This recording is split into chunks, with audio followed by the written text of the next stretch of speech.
Ladies and gentlemen, the Blue Angels, the Navy's Precision Flight Demonstration Squadron, will be approaching momentarily from the south behind us in a salute to the class of 2025.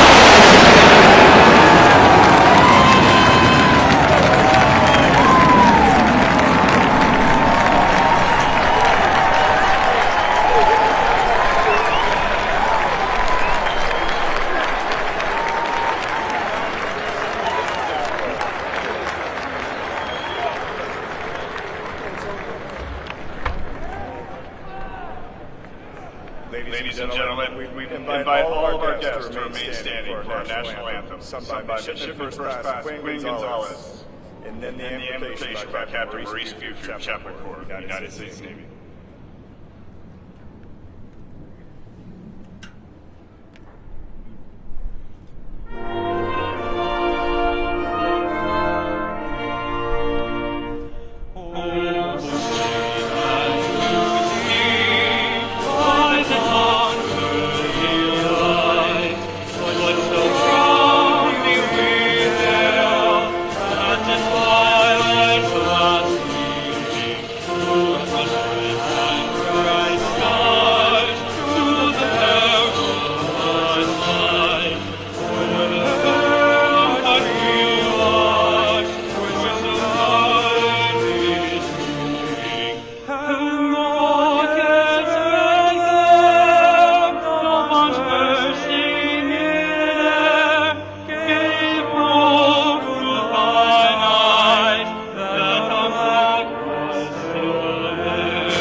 Let us pray.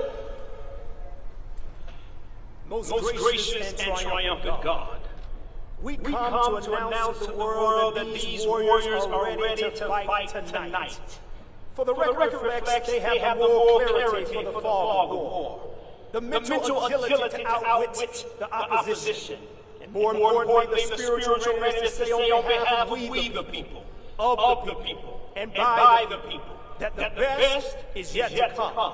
So would you stretch forth your hand and stir up our faith as a people? For only then will we know that all things are possible to those that dare to believe.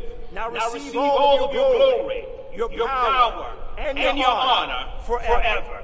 Amen. Please be seated.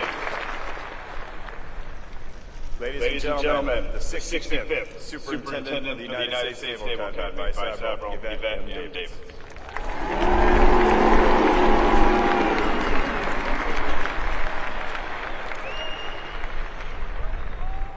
Good morning, 2025. What a glorious day it is. Welcome to the graduation and commissioning for the great class of 2025.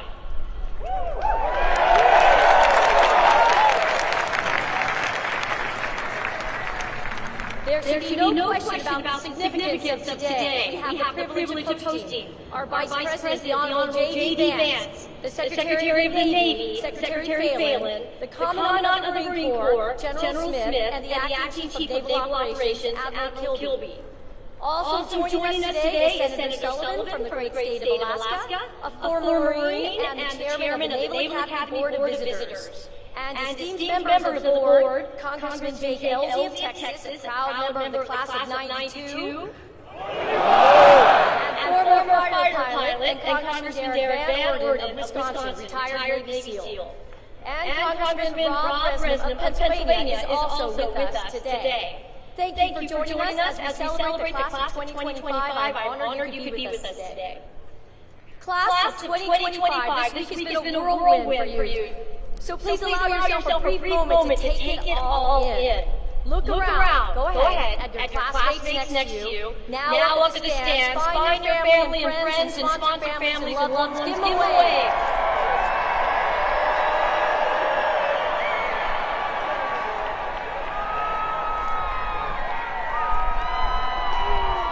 To all of the parents, grandparents, guardians, and mentors out in the crowd, I want to thank you for instilling the values that attracted your midshipmen to want to serve and to live a life of consequence. We are forever in your debt. And thank you to our amazing and incredible dedicated faculty, staff, coaches, and sponsor families who contributed to this class's development into officers of character, dedicated to the profession of arms. So 2025, to those who challenged you and pushed you to achieve greater things than you thought possible, to those who have supported you and mentored you, please join me in giving them a heartfelt round of applause.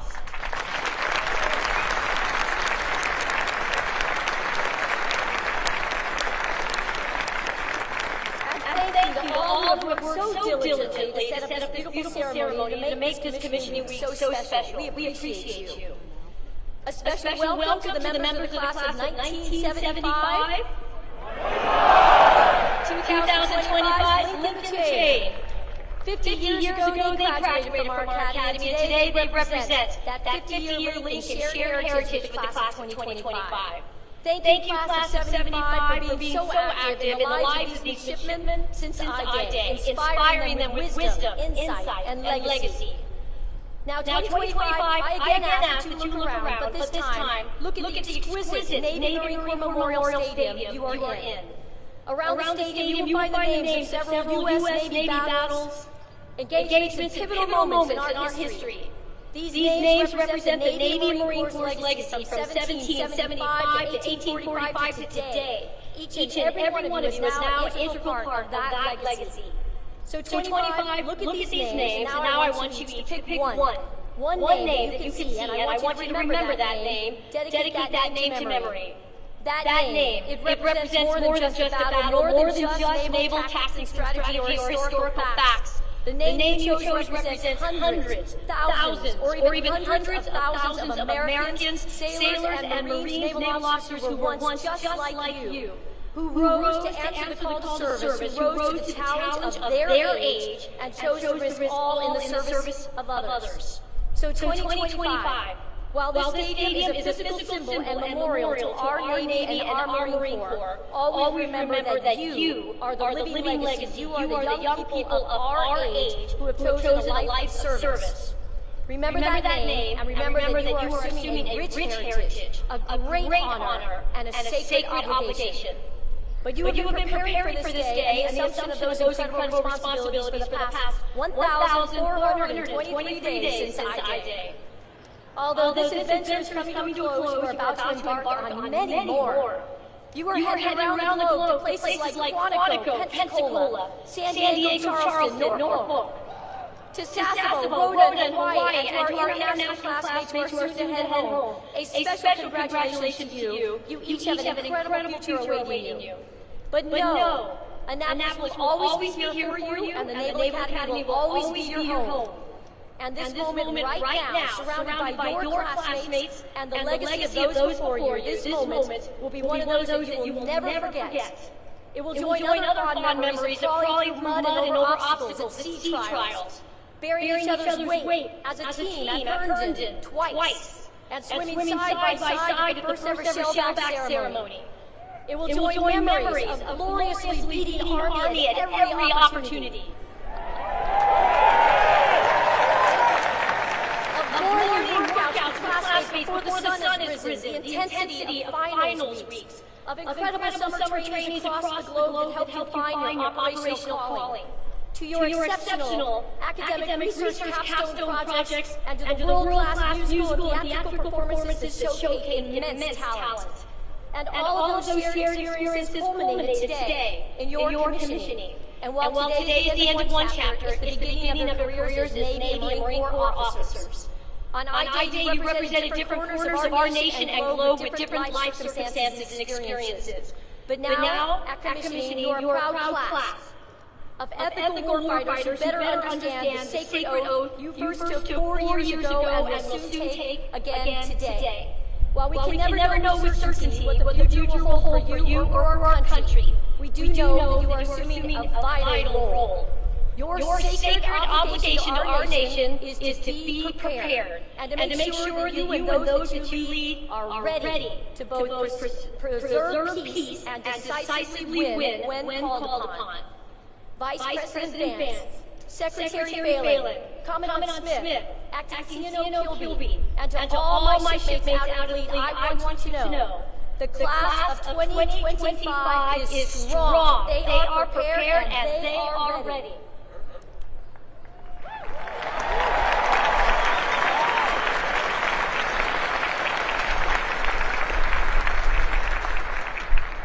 Your Naval Academy family is incredibly proud of you. I'm incredibly proud of you, and I can't wait to see what you will accomplish in the years ahead. It is now my pleasure to introduce our 79th Secretary of the Navy, the Honorable John C. Phelan.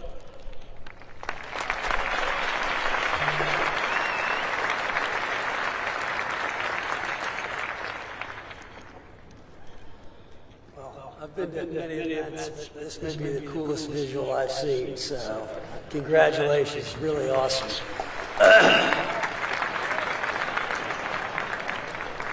Mr. Vice President, Commandant, Acting Chief of Naval Operations, Superintendent, distinguished guests, faculty, staff, families, and most importantly, the class of 2025, good morning. Admiral Davids, thank you for the kind introduction. Serving as the 79th Secretary of the Navy is a privilege of my lifetime, and I thank President Trump for his trust and confidence in appointing me to this role. And it's a particular honor to welcome and thank Vice President JD Vance for his presence today. As a Marine and combat veteran, Vice President Vance represents what makes this nation great. Courage forged through hardship, service defined by humility, and deep, unshakable belief that this country is worth fighting for. From the hills of Ohio to the battlefields of Iraq, and now to the halls of leadership in the White House, Vice President Vance's journey reminds us that honor is not given, it is earned. Thank you, Mr. Vice President, for your example, your service, and your continued leadership.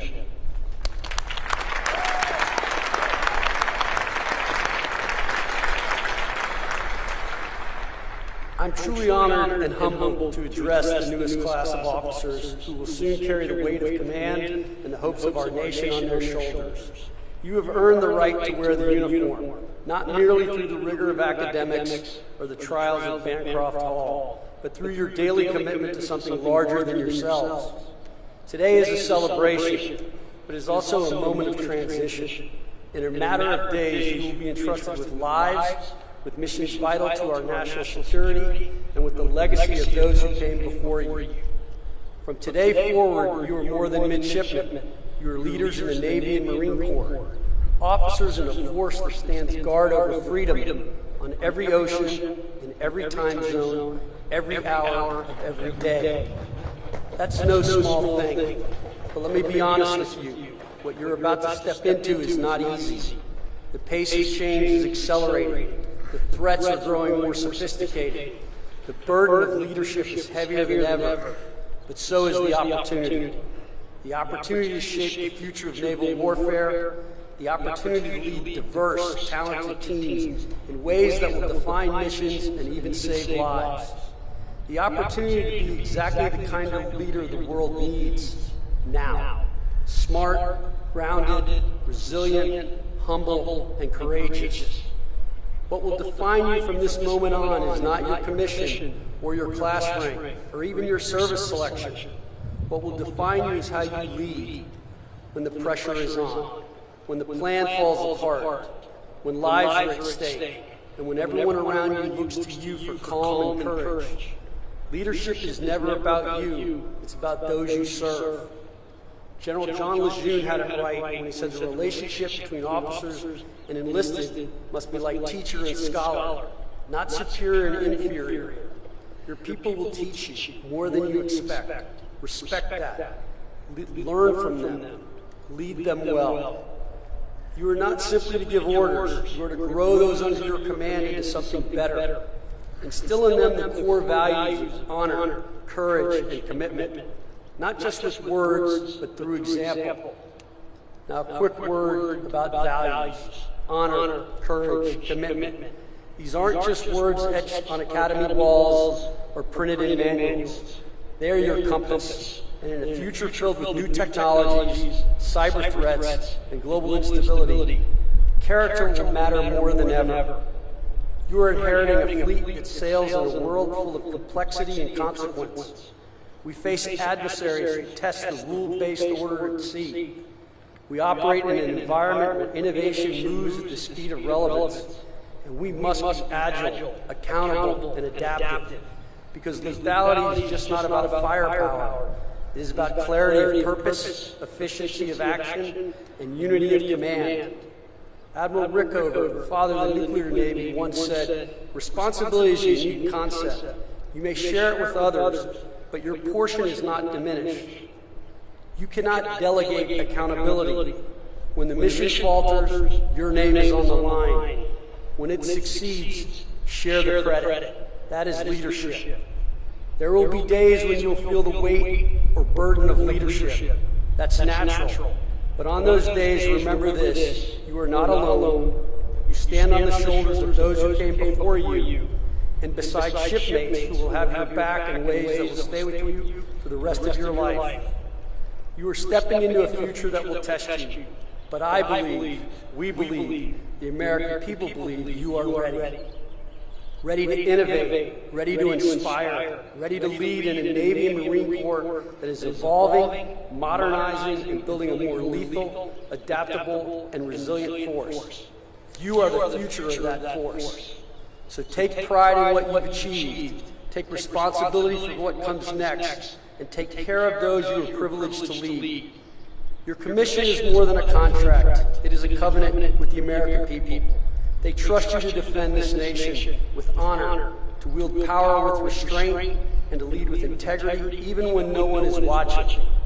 So class of 2025, step forward with confidence, but carry within you the humility of those who came before. From the decks of destroyers to the cockpits of strike aircraft, from forward operating bases to submarines beneath the sea, you'll be the tip of the spear and the steady hand behind it. In closing, know this: your country is proud of you, not just for what you've done, but for who you've chosen to become. You are not just graduates, you are defenders of the Constitution, ambassadors of liberty, and the next generation of American leaders. May God bless you, your families, and the United States of America. Congratulations on this well-deserved honor. Thank you.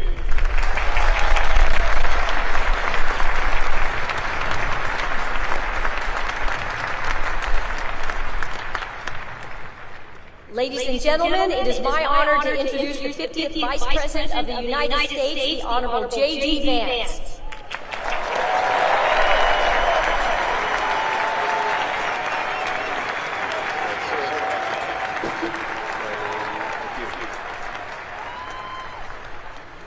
Well, it is great to be with you here on this incredible day, and I gotta say, it's a pretty cool trick where when people say good morning, you guys say it back in unison. So let me say good morning to the class of 2025. I want to say, first of all, thank you all for having me, and thank you especially to Vice Admiral David and Captain Allman for your hospitality. Thank you as well, of course, to Secretary Phelan for that great speech, Admiral Kilby, and General Smith for all that you do for our country. First off, I want to say, both from me and from President Trump, congratulations to the class of 2025.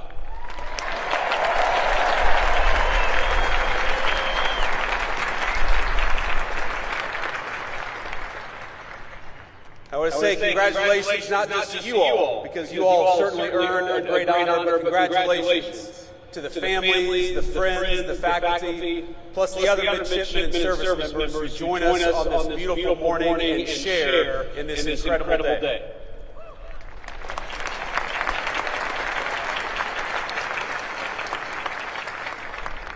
Now, it's always dangerous to give a politician a microphone.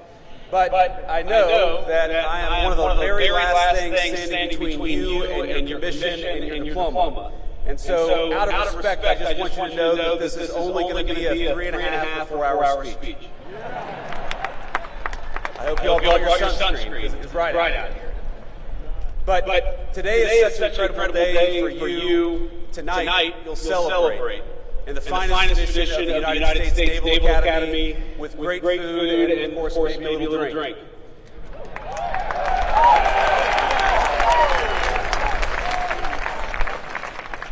But I hope that as you celebrate, you remember that this is not just your day, as hard as you have worked for it.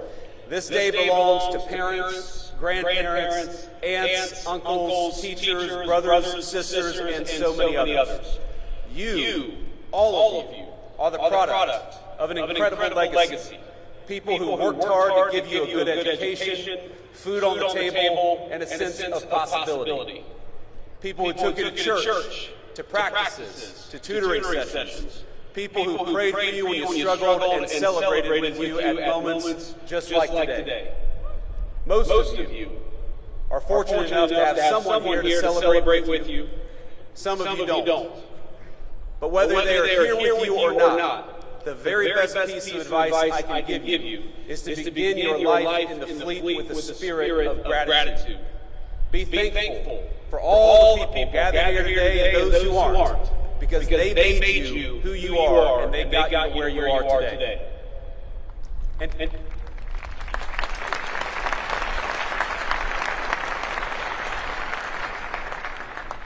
And I hope you'll take from that gratitude a sense of duty.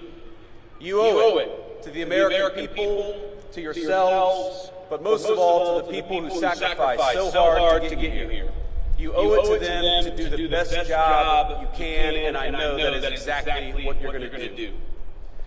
Now, it's customary in speeches like this for people like me to offer words of congratulations and maybe a little bit of advice. Of course, I just did exactly that. But you're not just graduates of some random university about to embark on careers in the private sector, and I'm not just giving another political speech. I'm your vice president. And the minute you walk off this stage with your diploma and your commission, you will be officers in the United States Navy and the United States Marine Corps, and that is an incredible thing.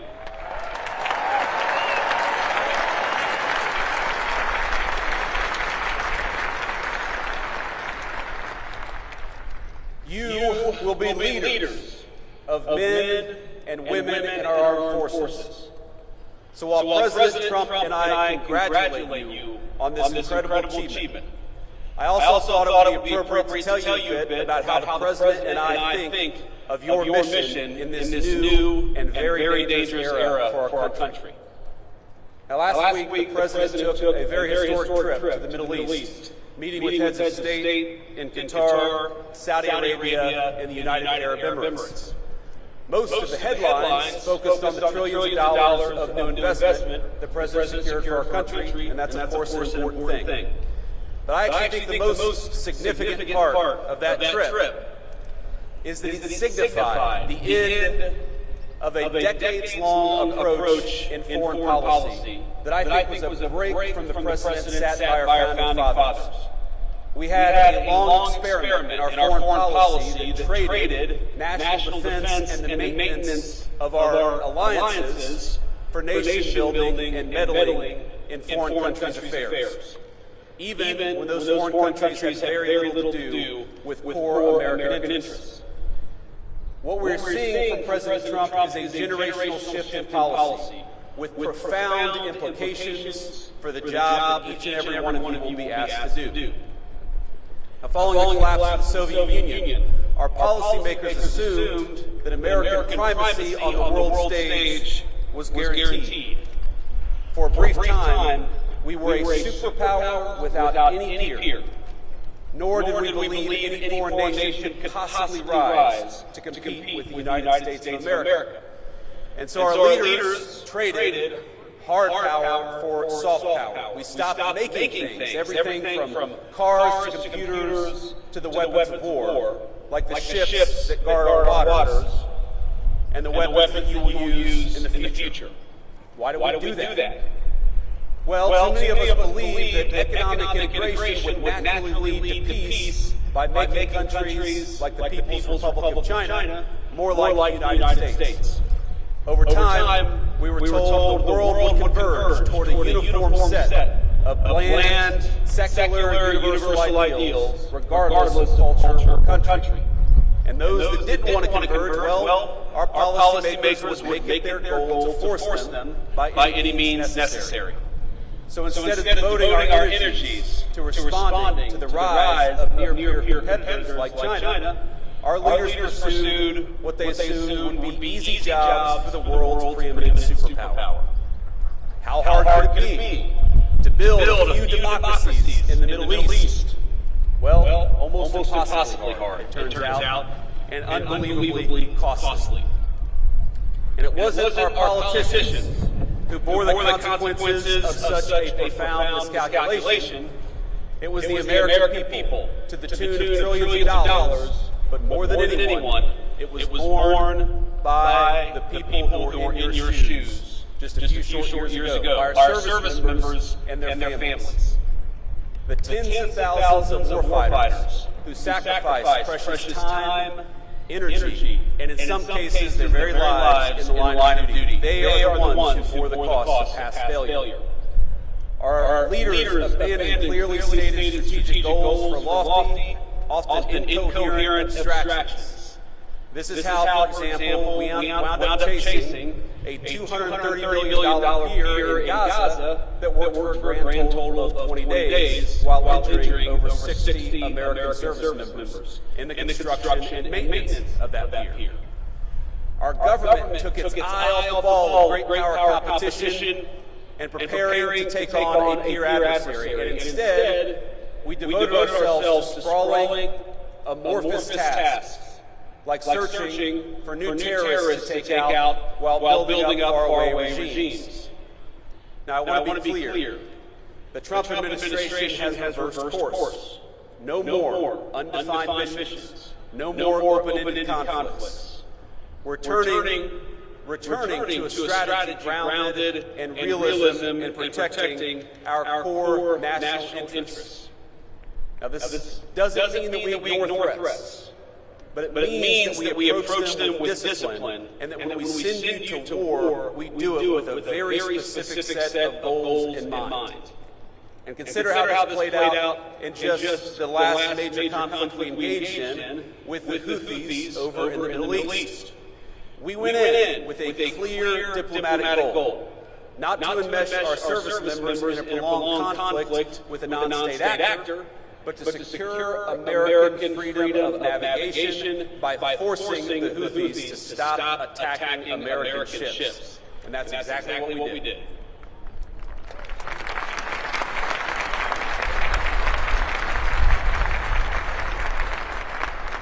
We pursued that goal through overwhelming force against Houthi military targets. In just the first 100 days of the administration, we were able to reach a ceasefire in a conflict that had been ongoing for nearly 2 years. That's how military power should be used, decisively with a clear objective. We ought to be cautious in deciding to throw a punch, but when we throw a punch, we throw a punch hard, and we do it decisively, and that's exactly what we may ask you to do.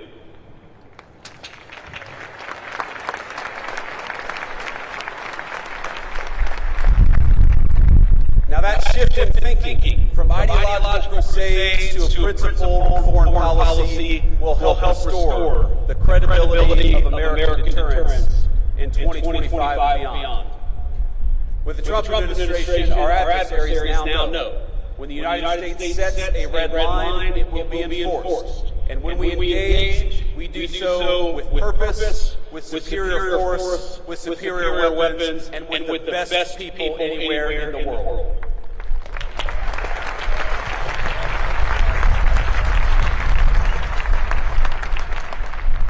Let me say something about weapons and the future of warfare. It is, of course, a priority of this administration, not just to keep, but to widen the technological edge between the United States military and our adversaries all over the world. In the wake of the Cold War, America enjoyed a mostly unchallenged command of the commons, airspace, sea, space, and cyberspace. But the era of uncontested U.S. dominance is over. Today we face serious threats in China, Russia, and other nations determined to beat us in every single domain. From spectrum to low Earth orbit to our supply chains and even our communication infrastructure. Technology has lowered the cost of disruption, and so we must be, all of us, not just smarter. We got to make sure that we send our troops to war. We do it with the right tools. We can no longer assume our engagements will come without cost. That's why the Trump administration is investing in innovation, rewarding risk takers at the Department of Defense, and streamlining weapons acquisition for the new century. Investing in cutting-edge weaponry like hypersonics is important, but just as important are the low-cost, high-impact technologies that are already transforming the battlefield. Things like drones. And by the way, when we talk about innovation is not just happening in the laboratory of a defense contractor. Innovation increasingly is happening on the very battlefields that you will lead troops on. So that you are not just recipients of innovation, you're not just users of tools, you will very often be developing tools in this new century. Our lawmakers and military brass alike must learn to adjust to a world where cheap drones, readily available cruise missiles, and cyber attacks cause extraordinary damage to our military assets and our service members. And it will be you, the graduates gathered here today, who will lead the way for the rest of us. Your service will bring new challenges and environments, including ones unfamiliar even to those who served before you. You will deploy new equipment, new systems, and new technology. And through those experiences, it is you who will learn, who will teach others, and will help our services in our entire country adapt to the future we're confronting. Now, the extraordinary education you receive is an investment by the American people, an investment not only in your courage, but in the strength of your minds and the promise of your leadership. Because your nation rests easier knowing that we have the most brilliant strategists and tacticians standing guard. Men and women like you, brilliant enough to preempt and, if called, fight and win the wars of tomorrow. And as technological change continues to transform the battlefield, it only heightens the importance for this administration, for our whole country, on investing in our military's human capital. That's you. And the well-being of our warfighters, and your brilliance, and your strategic innovation. Modernization isn't just about tactics and tools. It's about meeting the needs of our service members. For too long, we asked too much of too few. Past leaders sent our service members on mission after mission with no exit strategy, no end in sight, and with little articulation for the American people or for the warfighters about what we were doing. When we extend the deployment of an aircraft carrier, that has real impact on people's lives, and we're aware of it. They miss their families, of course they miss their loved ones and their home life. They accept that sacrifice, and that's the job that you've taken on. But the job that we have taken on is to never misuse that sacrifice or never ask you to do something without a clear mission and a clear path home.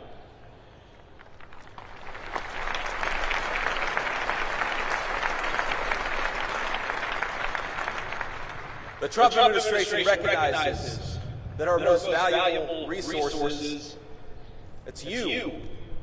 It's young people who are brave enough to put on the uniform and risk your life for this country. And we promise, I promise, to cultivate that resource, to protect it, and to use it only when the national interest demands. And what makes your new life so unique is that you must take multiple perspectives. You will be junior officers, of course, answerable to commanders, captains, admirals, generals, and people like me. You will have to follow orders, even when you don't want to. And if I can offer one piece of advice from a junior enlisted guy to a bunch of new officers, to say that when you say, all do it with all due respect, that is not a get-out-of-jail-free card. I got you guys to laugh back here. I got chewed out more times than I can remember because I assumed that I could say whatever I wanted to, so long as I said with all due respect before it. That's not how it works out. You learn that the hard way. But importantly, you are not just following orders. More often than not, you will be giving them. And just as I see you as our most precious resource, so you must see the men and women who call you sir and ma'am as your most sacred charge. You will not just be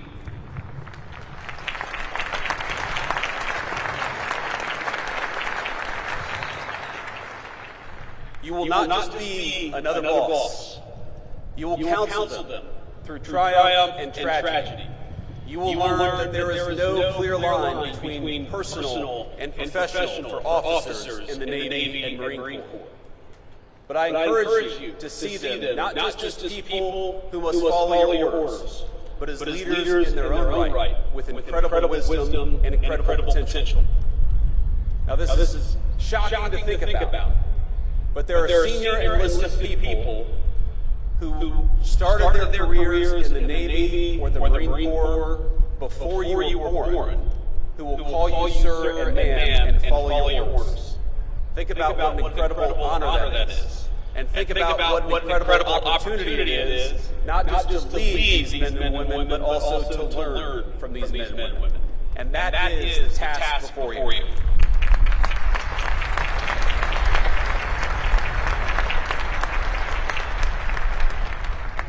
You will lean on that experience, of course, but still, you're very often, more often than not, going to be the one in charge.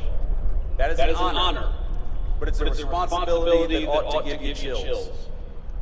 You've made it now through one of the most demanding institutions in the entire world. You've earned your commissions, and you've stepped forward to serve at a moment when your country needs you, now more than ever.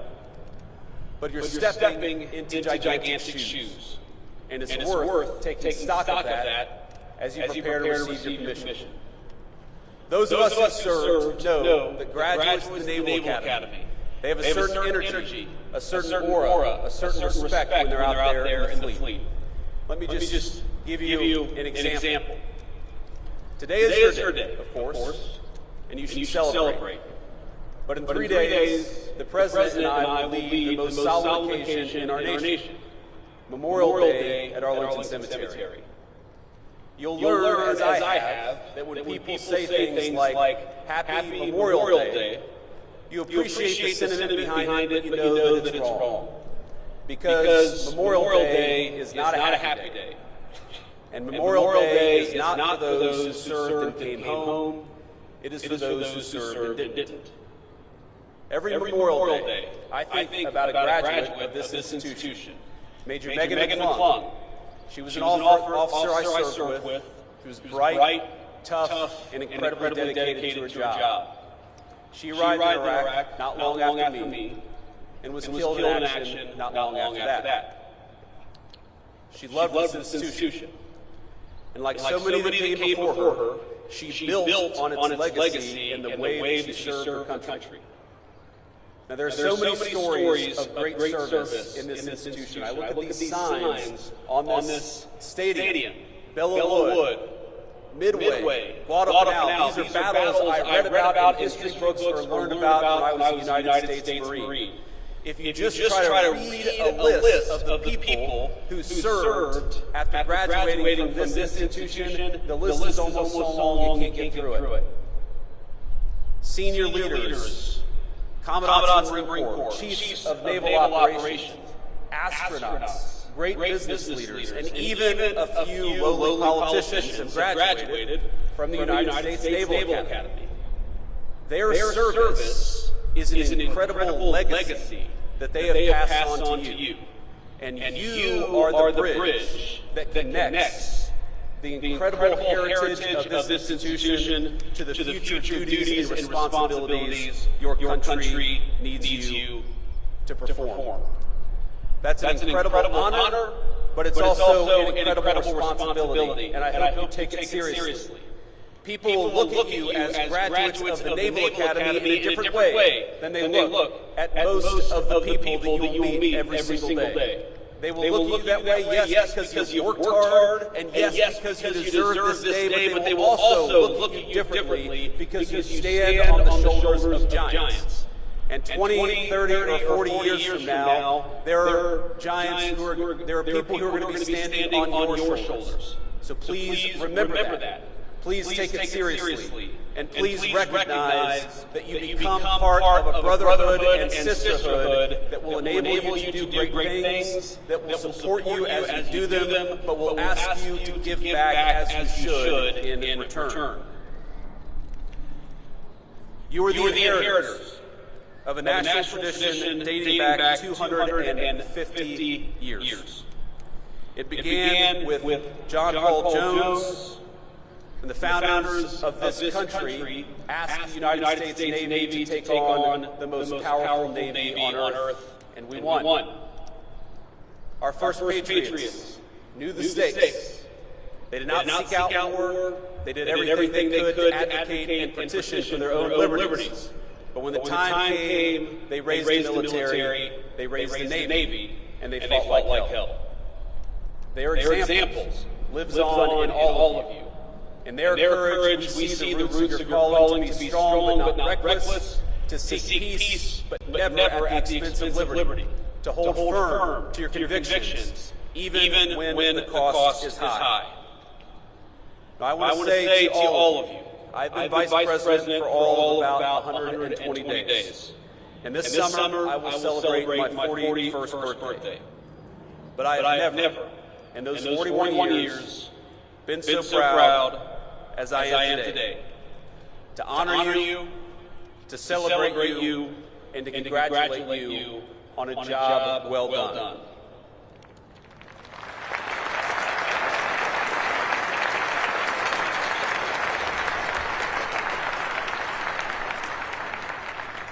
Now, I'm sure some of you share my politics and some of you don't.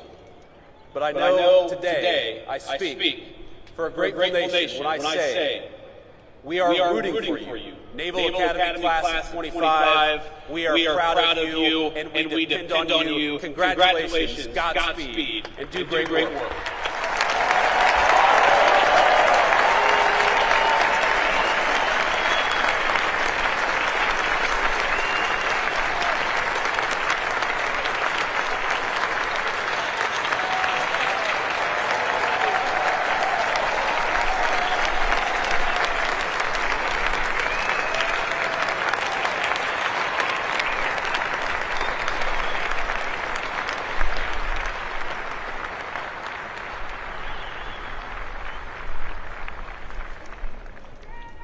Thank you, sir. We'll now confer the degrees. The academic dean and provost of the United States Naval Academy, Dr. Samara Elpire.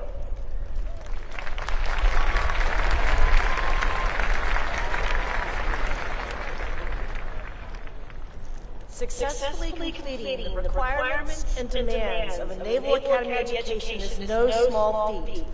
From I-Day to today, it's a steady dose of challenges, ranging from academic to athletic to leadership and character development.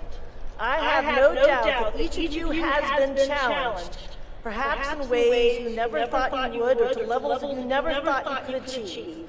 But you rose to that challenge, and we congratulate each of you for doing so. To the families and friends of these soon-to-be Naval Academy graduates and officers, these soon-to-be ensigns and second lieutenants, and to the faculty and staff here today as well, I would like to thank you and congratulate you. The rare graduate is the one who never needed the support of family, friends, and mentors. These graduates, like the tens of thousands before them, have depended on your support and encouragement, and you were there for them when they needed it the most. I know you are proud of their success, and we are most grateful to you for your role in that success.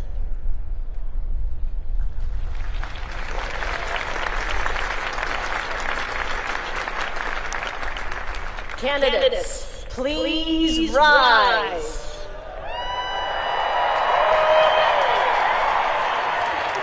Admiral Davids, on behalf of the faculty of the United States Naval Academy, I present these candidates for the baccalaureate degree and recommend that this degree be conferred upon them.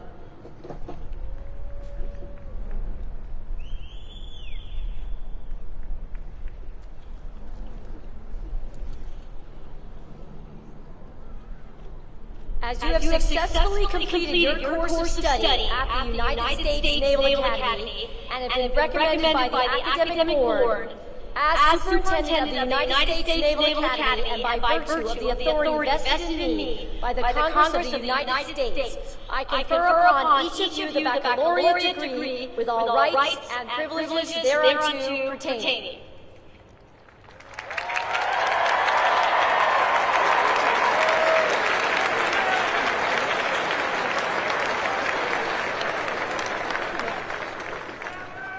All right, please be seated. The Commandant of the Marine Corps, General Eric Smith, United States Marine Corps, will administer the oath of office to those being commissioned into the United States Marine Corps.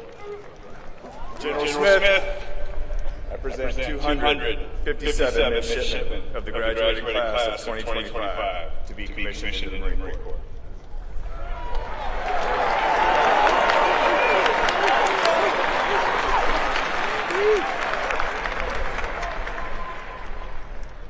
Good morning. That sounds about right. Congratulations on this milestone achievement, and thank you for making the decision to serve. Today, you take your place in the ranks of Marine officers, a role of immense trust, responsibility, and consequence. You're joining a corps forged in battle, defined by discipline and bound by an unshakable commitment to mission and to each other. This is not the end of a book. This is the beginning of a whole new chapter.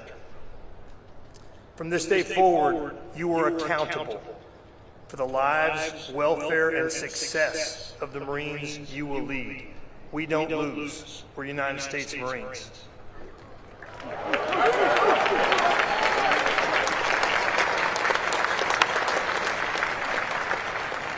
Your Marines won't follow you because of your rank. They'll follow you because of your example, your judgment, and your character. You're inheriting a legacy built by those who led with courage at Belleau Wood, ingenuity at Incheon, and resolve in Ramadi. The legacy is now yours to carry, to protect, and to pass on to the next generation of Marines. The oath you're about to take is a pledge to defend the Constitution, to uphold our values, and to lead with honor at all times. It binds you to something greater than yourself, to the nation, the Corps, and the Marines, who will look to you for strength when it matters most, when the chips are down. You are not entering the unknown. You're stepping into a tradition of excellence, guided by those who came before you and supported by those who now stand beside you. The path ahead will be the most demanding period of your life, but it will also be the most rewarding work you'll ever do. We're proud to welcome you into the Marine Corps as officers. The nation expects much from you, and we know that you're ready. Graduates to be commissioned in the United States Marine Corps, rise.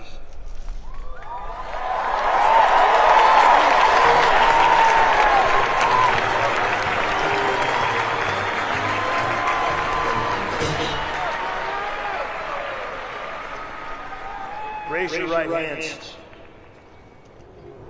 Having been appointed a second lieutenant in the United States Marine Corps to rank from 23 May 2025, I'll ask you this.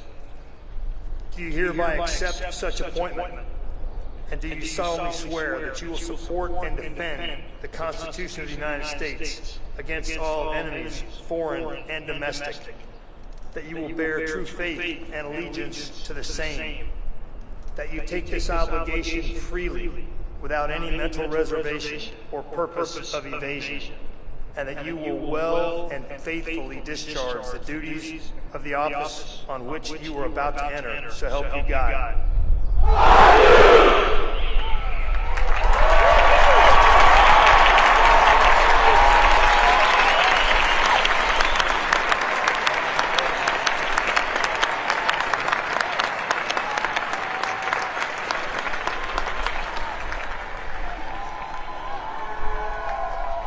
Second lieutenants, take your seats.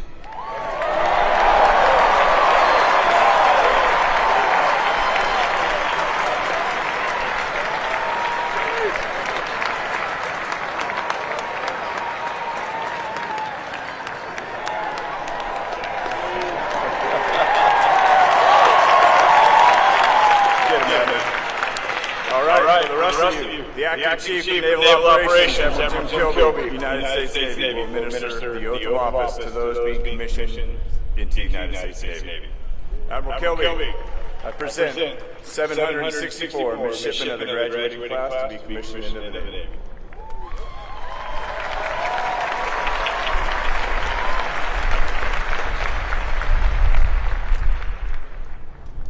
Well, good morning. Vice President Vance, Secretary Phelan, General Smith, Vice Admiral Davis, parents, family and friends of the class of 2025, it's an honor to be here with you today. I want to echo those before me in taking a moment to recognize all of the families and friends present. Each of you had a profound impact on the men and women in front of me, instilling in them the values, will, and courage to serve something greater than themselves, a decision that sets them apart from their peers. Thank you for your continued support. Class of 2025, congratulations on joining the world's premier maritime fighting force.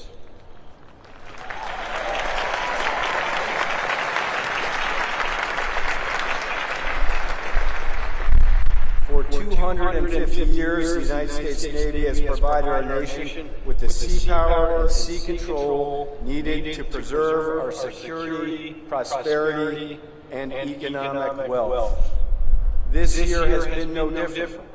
Just take a look at our actions in the Indo-Pacific, in the Red Sea, and at the southern border. Soon, you will take your place in this Navy, delivering lethality and combat credibility against our nation's adversaries. I can think of no better time to join our fleet, and I can think of no better group of officers to meet this opportunity. Class of 2025, don't underestimate the significance of today. 39 years and 2 days ago, I was sitting right where you are, here in the Navy Marine Corps Memorial Stadium. And in just a few moments, You will raise your right hand and swear an oath to the Constitution. You will be joining millions of Americans throughout our nation's rich history who have taken the same oath to support, protect, and defend. I am counting on you to uphold these same ideals that your predecessors fought for, to uphold our Navy's legacy, to honor, courage, and commitment. As I close, let me leave you with a few thoughts. First, service is a gift. It's a gift to our nation, and a gift that I know you've learned to appreciate. Wear your uniform with pride. Uphold the same standards of excellence that got you here today, and don't forget that you are serving something greater than yourself. Second, try your very best. Whether you serve for 5 years or 40 years, with great effort, you will learn much about yourself. Continue to improve on the things you are happy with and double down on those areas where you fall short. Your future bosses don't expect perfection, but they do expect effort. And finally, I recommend a routine check-in with your family. They love you and will always be a source of strength and support as you navigate your service. Soon to be ensigns, I am proud to serve alongside you. I am proud to call you shipmates, and I can't wait to see what you will do in the fleet. Thank you for choosing to serve our nation in uniform, and thank you for committing yourselves to the world's greatest Navy. You absolutely made the right choice. Congratulations, and bravo, Zulu, on a job well done.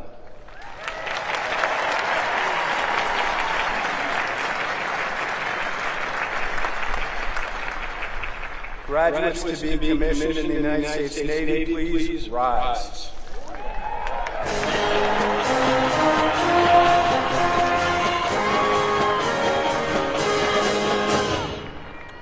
Please raise your right hand. Having been appointed an ensign in the United States Navy to the rank from 23 May 2025, do you solemnly swear that you will support and defend the Constitution of the United States against all enemies, foreign and domestic, that you will bear true faith and allegiance to the same, that you take this obligation freely, without any mental reservation or purpose of evasion, and that you will well and faithfully discharge the duties of the office on which you are about to enter. So help you God.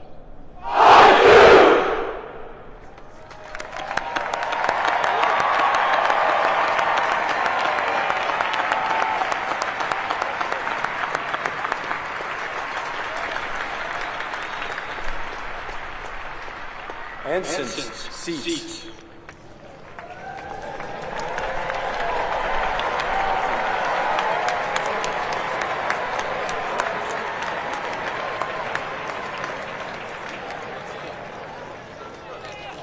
Ladies and gentlemen, today we will graduate 1,048 men and women who have met the many challenges of 4 years at the Naval Academy. In addition to those who just saw commissioned into the Navy and Marine Corps, the class of 2025 also includes 14 graduates from 11 nations around the world. At this time, we invite these international graduating midshipmen to stand when their name is called, along with members of their national delegation who are in attendance today. These graduates, whose national flags are flying above the memorial arches at the north end of the stadium, will return to their countries and serve with distinction in their armed forces or other government service. From the Arab Republic of Egypt, Ziyad Al-Gaddafi. From the Republic of Fiji, Ratu Nalabua. From the Republic of Indonesia, Juandito Cahyo Nugroho. From the Republic of Indonesia, Febiarta Suryana. From the Kingdom of Jordan, Tark Elizabeth. From the Republic of Maldives, Hassan Nisha. From the Republic of Peru, Luigi Caparini. From the Republic of Philippines, Michelle and Angelou Deliormata. From the Republic of the Philippines, John Manuel Monreal. From the Democratic Social Republic of Sri Lanka, Isuru Akanayaka. From Taiwan, Chen Zhou. From the Kingdom of Thailand, Purapi Prati. From the Republic of Tunisia, Muhib Ben Mehta. From the Republic of Tunisia, Mohammed Jeremy. Thank you. Seats.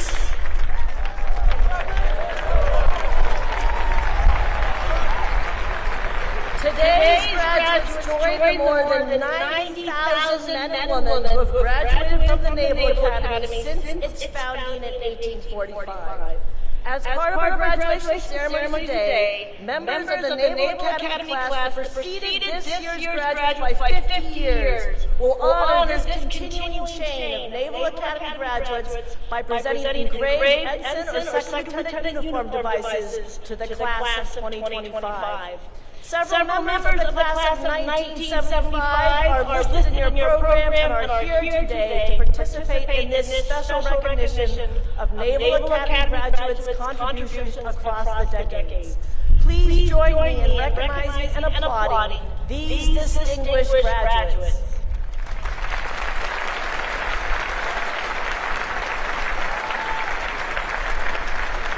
Finally, before we begin introductions of individual graduates, I should remind you of an important Naval Academy tradition.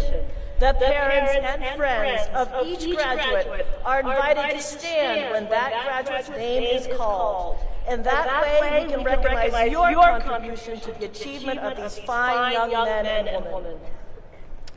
The Vice President will now present diplomas to those individuals graduating with distinction.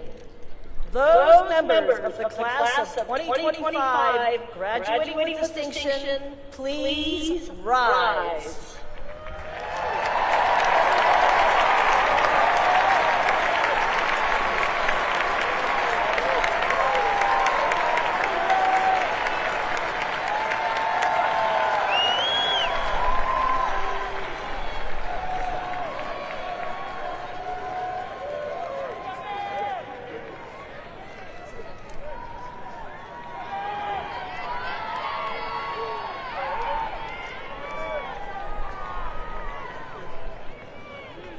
Owen M. O'Malley stands first in the class. Andre J. Koretsky. Tessie W. Radak. Sean D. O'Boyle. Matt T. Marinkovich. Brody A. Todd. Michael C. McGee. Sebastian G. Sherry. Ethan S. Purdue. Soleil G. Victoria J. DiCarlo. Nathan A. Broomfield. Zachary Z. Pegg. Harrison A. Kaplan. Emma E. Fromelt.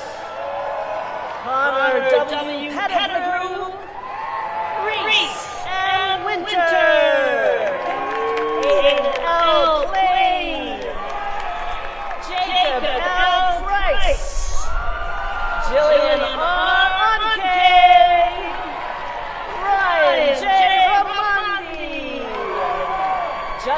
T. Lau, Lucas G.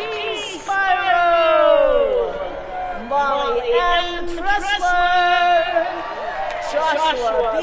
Herbert, Noel J. Hoovy, Vishal R. Mandava, Noel M. Davente, Cooper A. Walsh, Richard A. Carter III, Sophia T. Utzinger, Grace Ann Peterson, Troy J. Boland, Nicholas Constantine Spears, Gavin A. Milligan, Daniel J. Mullen, Jackson W. Sutter Jr., Samuel Mark Anglin, John F. Janess, Lucas J. Schreiber, Dalton M. Kegelovitz, Katie T. Stigler, Emma C. Kirby, Jonathan C. Howitt, Nathaniel S. Gunn, Olivia J. Love, Sebastian J. Gordillo, Jonathan R. Sauer, Hava Serafinsky, Emma E. Stott, Conrad P. Davis, Luke W. Sweeney, Stephen J. Lubers, Lauren M. Leckels, Ivan P. Thomas, Marshall J. Hansen, Gabriel B. Spencer, Thomas Owen Pitchford, Edgar Lau, Toby Jeffrey Davis II, Demetrius S. Bush, Owen M. Barron, Alexander M. Grande, Sean A. Patty, Amelia E. Steinbacher, Kyle T. O'Doy, Benjamin A. Miller, Kevin A. Lamb, Tanner Aloysius Kelly, Micah Jacob Verona Rika Fronte, Gabriel A.P.D.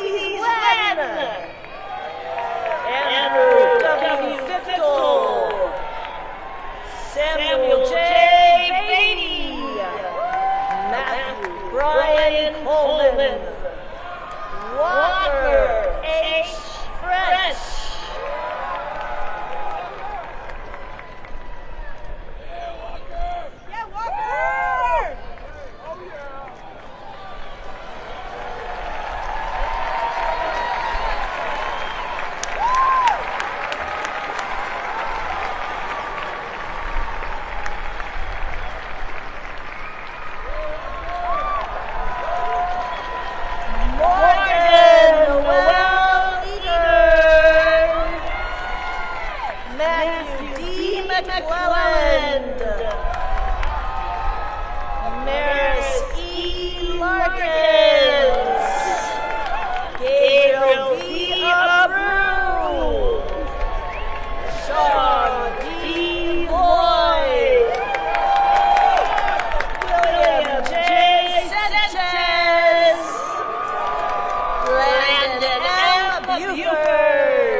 Elizabeth A. Dreisick. Ronald W. Miller. Jenna M. Bardfree. Wyatt J. Kuhn. Silas P. Castro. Alston J. McCaslin the 7th. Jacob W. Dummery. Abigail A. Lutz. Leo P. Wagner. Nathan W. Sherry Jr. Duncan J. Ills. Timothy D. Wright. Ethan J. Tolentino. Hannah L. Langford. Matthew J. Lee. Abigail P. Parker. Alex M. Trainer.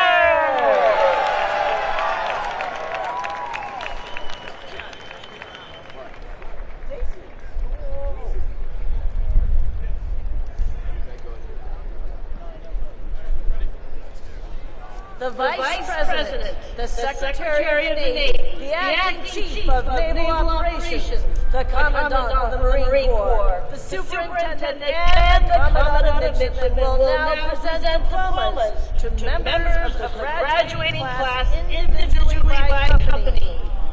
Odd-numbered companies will receive their diplomas from my left, and even-numbered companies from my right.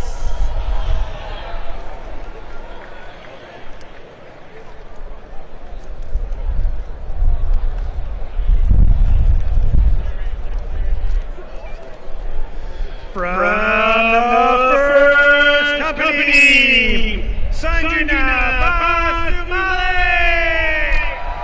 From the second company, Carl Gabriel and Adriana. Joshua J. Kofer. Maya E. Marcelo. Benjamin W. Countess. Robert L. Benson. Anna B. Drinkard. Noah E. Bloom. Brayden W. Volkersma. Jessica M. Carruthers.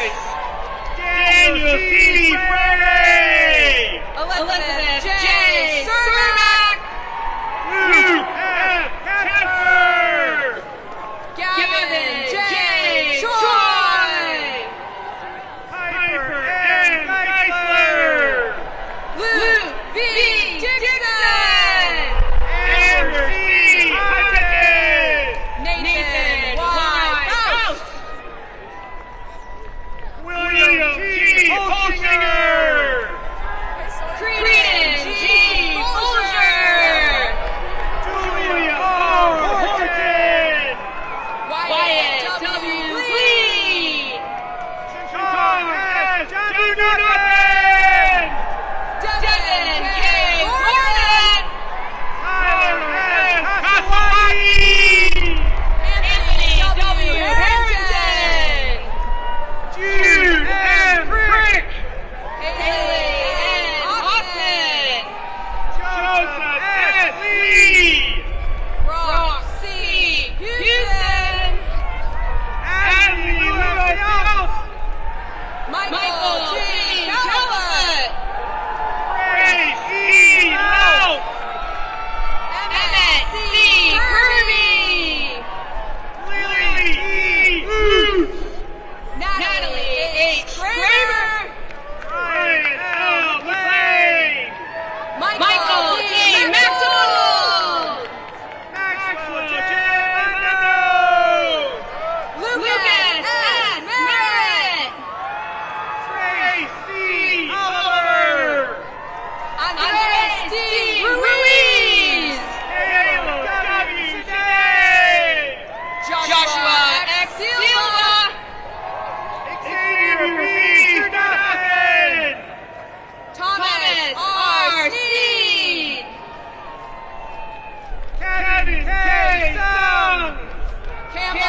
Texera!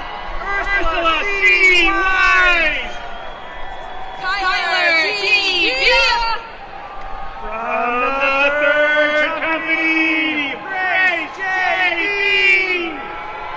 Eleanor G. Beasley! Thomas T. Bowie. Ryan W. Walla! Chloe M. Lawson. Rebecca B. Wiley! Randall S. Swiner. From the fourth company, William Carter Ash! Joseph W. Sheehan. Cameron J. August! Isabella S. Newman. Jack H. Began! Margaret C. Geiger. Charlotte F. Lish! Samuel T. Graham. Ethan A. Horst! William G. Rabbit. Stella E. Boyaki! Wesley S. Kim. Charlotte C. Brailsford! Roman J. Larocco. Luigi G. Garbarini! Kyla R. Manning. John M. Brody! Ian J. McCollum. Cyrus S. McLeod. Dylan S. Dixon! Rod L. Moore. Gavin C. Gregorek! Joshua L. Ryan. Paulina I. Hollis! Jack T. Norton. Chris T. Johnson! James A. Brody. Lane N. Londa! Julian J. Trilling. Caress S. Mack! Justin K. Werner. Megan C. Maringo! Tyler K. Woodward. Keanu D. Mark! From the fifth company, Mason Y. Banks. Charles K. Miller! Grace E. Loki. Byron E. Rose! Peter J. Carino. Juliet J. Romero! Luke J. Dever. Anuj R. Sursaker! Athena T. Din. Kaden N. Smith! Lydia C. Forsberg. Amelia R. Snyder! Maria A. Griffith. Ian C. Stewart! Alan Hum. Michelle R. Swetzel! Luke J. Hess. Jonathan T. Swift! Bobby L. Rebecca J. Bentley! Major B. Kent. Michael C. Whelan! Frank B. Kim. Jaden E. Young! Nicholas D. Madonna. From the sixth company, George K. All! Liam T. McInerney. Josephine T. Bauer! Luke T. Nestor. Hayden R. Belcher! Randy D. Pelletier. Joseph P. Chase! William A. Robinson. Zenny Joe! William M. Schlepper. Keelan M. Daly! Benjamin T. Snyder. Joshua T. Dowdy! Jocelyn K. Shore. Joshua A. Escobar!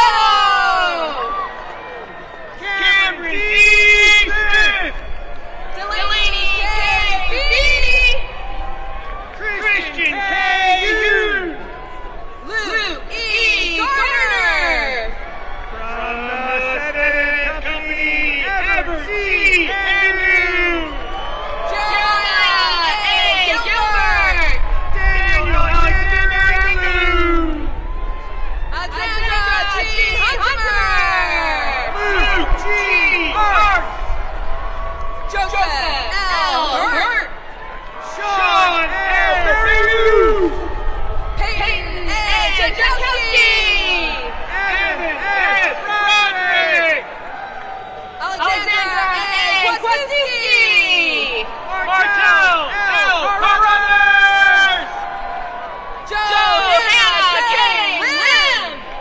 Alex N. Conway. David Lynn. Connor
Company, Leanne P.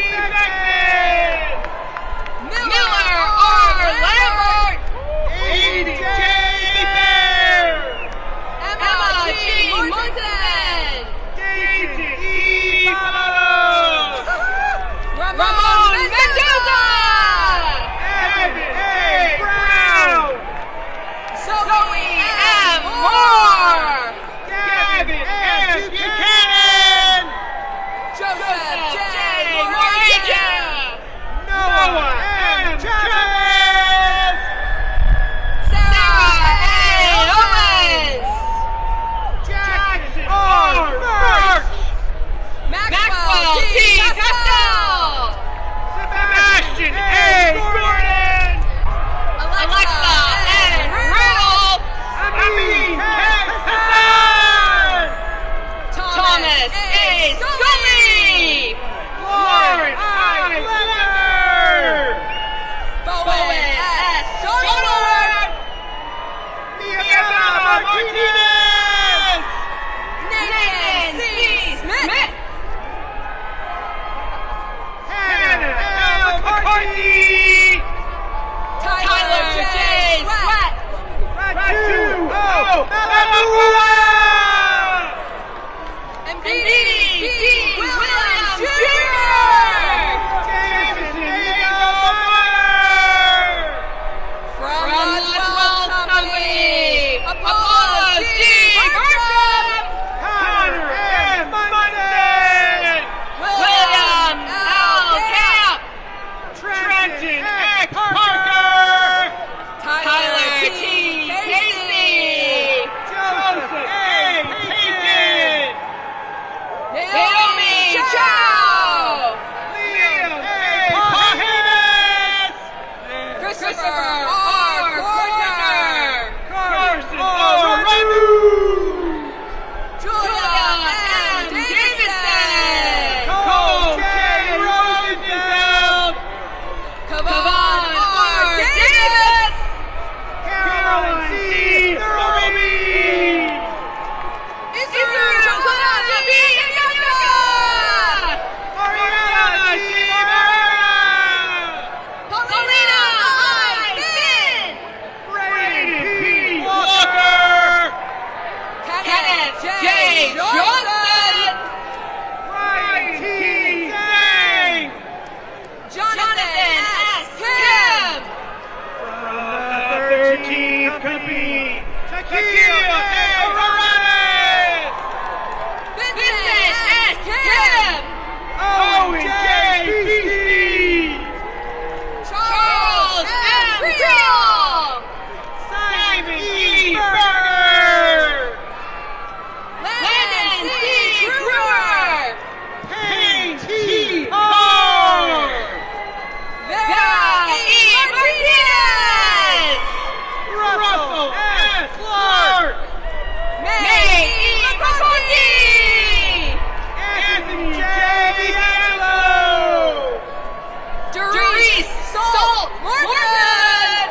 W. Simmons. Emily Rose S. Kastanovich. Manuel A. Smith. Matthew G. Siri. Jerry A. Yellow Jr. Lola M. Young. From the 18th Company, John L. I. Arana. Ernst F. McDonald II. Zachary T. Barnum. John M. Nicholas. Joshua M. Clark. Megan M. Murphy. Addison Parker E. Davis. Gavin C. Nielsen. James M. Dudong. Brandon H. Horton. Sylvia R. Eklund. William C. Pierce. Axel W. Bishop. Isabella G. Ramacho. Hunter M. Goley. Brent L. Self. Charlotte B. Hall. Seth D. Albert. Kendall R. Beaver. Tanner B. Wade. Alexander B. Hoop. John H. Wolf. James W. Joel Bufford. Edmund W. Yip. Thomas M. CDC. From the 19th Company, Yo are working. Jonathan N. Lisbell. Abigail J. Martin. Ryan L. Lowe. Sophia R. Lilith. Tyler T. McGee. Andrew N. Kyrie. Grace E. Martin. Quaden V. Coker. Marcel K. Rizal II. Jackson S. Davis. Milo M. Reardon. William J. Detmer. George J. Ruiz. Liam P. Golden. Sharon A. Shaw. Riley C. Howden. Nathan M. Simmons. Moises Hernandez. Nathan G. Sukina. Ava F. Huber. Cameron A. Summers. Brooks J. Kirkshin. William F. Walsh. Alexander D. Kirkland. Joshua J. Ward. Jaden X. Leonard. Robert I. Simon. Mitchell S. Lewis. From the 20th Company, Brianna L. Baker. Lindsay M. Lindenhill. Seth W. Baylor. Logan E. Lewick. Anna G. Tarian. Mikhail A. Matute.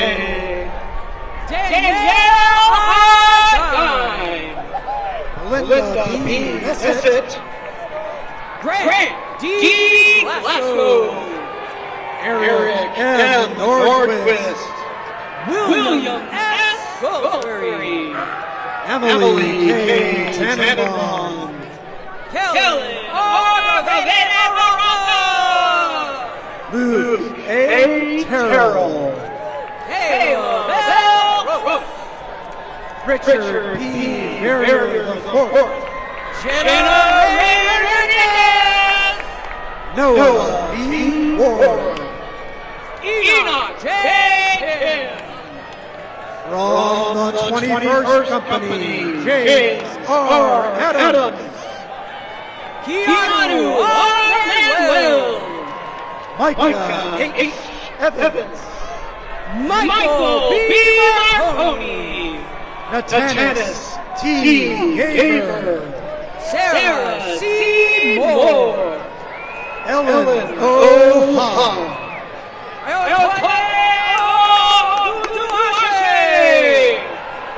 Charlotte A.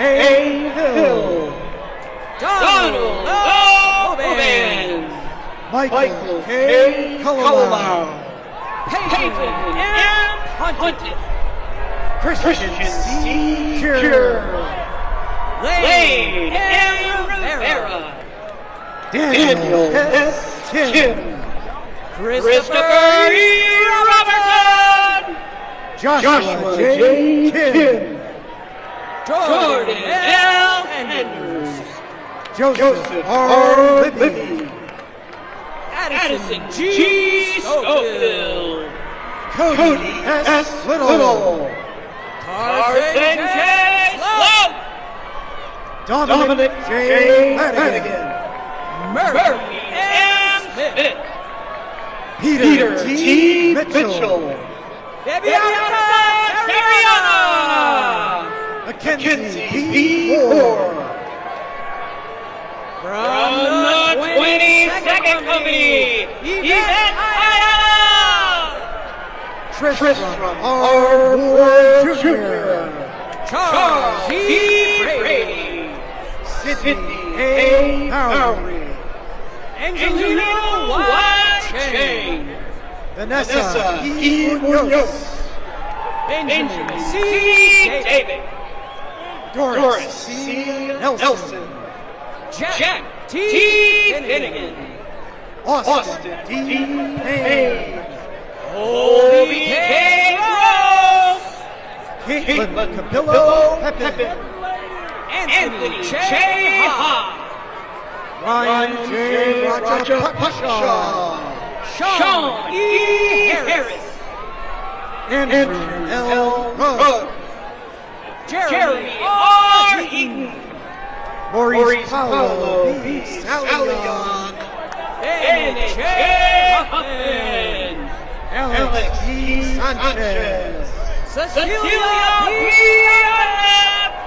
Jackson E. Schultz. Hyun-Sa Jung.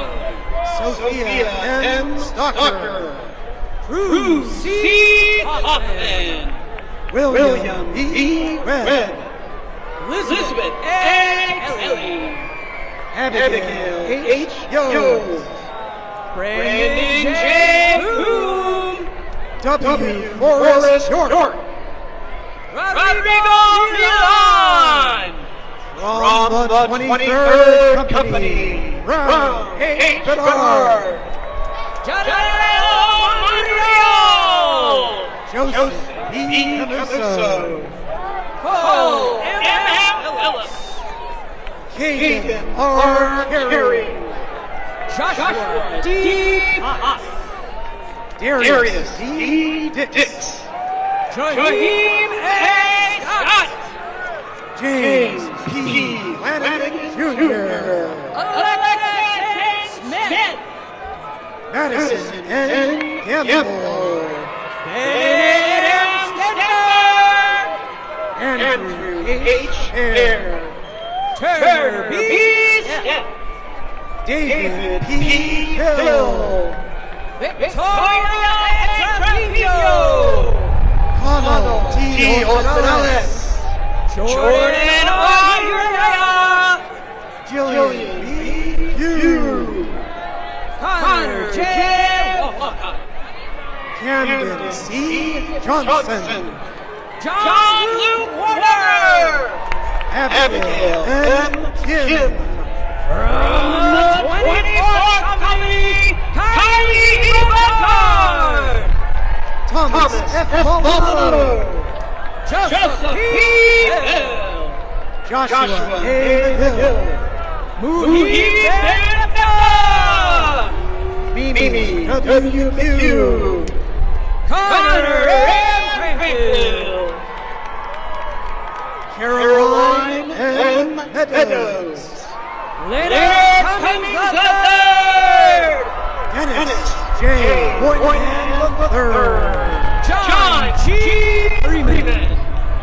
Ryan M. O'Day. Ryan Gibson. Riley J. Freeman. Thomas L. Goldberg. Robert M. Thompson. Noah J. Harding. Mabel E. Urrutia. Deshaun L. Hartnell. Margaret D. Ward. Lillian S. Hong. Solomon A. Wosalassi. Thomas F. Inman. Caroline E. Hickler. Jeremiah S. M. Anthony M. Sugbar. Nathan S. Lee. From the 25th Company. Daniel Hager.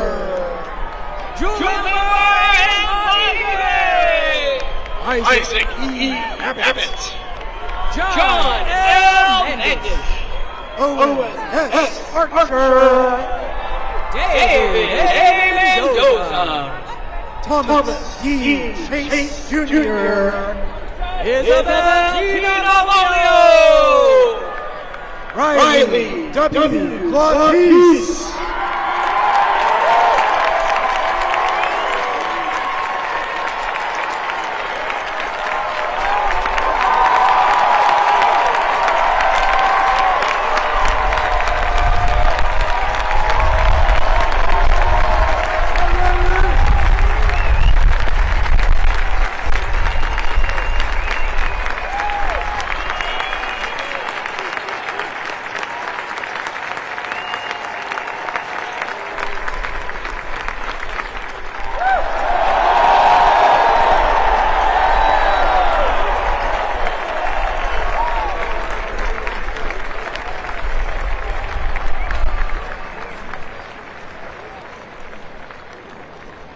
Austin B. Nolan. Peter C. Young. Copeland T. Nowell. Cameron R. Delaney. Blake A. Simmons. Haley E. Young. Emily K. Spencer. Arlen S. Duncan. Pedro L. Flores III. Eric A. Eads. Regis L. Melez. Nicholas J. Edwards. Himmat S. Walla. Aiden J. Chibo. Jacob P. Welch. David E. Ram. From the 26th Company, Robert O. Booth. Jenna Angelic. Thomas M. Cho. Justin A. Kirkpatrick. Evan T. Conway. Orion J. Kolkowski. Christopher J. Crane. Christian T. Landis. Frank A. Davis Jr. Scott F. Lyons. Harlan G. Dean. Nolan R. Vacation. Benjamin D. Eichholz. Kieran E. V. McRae. Robert A. Flores. Gabriel Joaquin P. Santiago. Finley C. Sullivan. William D. Schneider. Isabella P. Gorzinski. Yasin M. Santa. James D. Griffin. Sawyer C. Stevens. Eli C. Jones. Justice S. Walters. Joseph S. Kelsey. Alexandra R. Wersinski. Mia Saji. Allison J. Wright. Olga P. Lopez, Ashley P. Maggie Mahoney, Patrick C. Zawismak. Ezekiel Simonette, From the 27th Company, Chamonix E. Bass. Connor M. Malinowski, T. Cohen Bruder.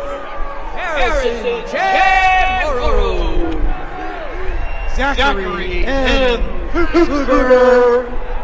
David M. Niski, Savannah I. Muska. Samuel Rabbit, Quinn M. Gonzalez. Madison L. O'Donnell, Bianca M. Harris. Alfonso D. Puma, Caroline A. Irwin. Brian S. Strickland, Caitlin S. Johnston. Kelly J. Sullivan, Ellery F. Jordan. Ty M. Webb, Kevin K. George E. Wright, Jack W. Lang. from the 28th Company, Ivan D. Huey, Bradley A. Leibel. Jack P. Albrecht, Mia S. Machado.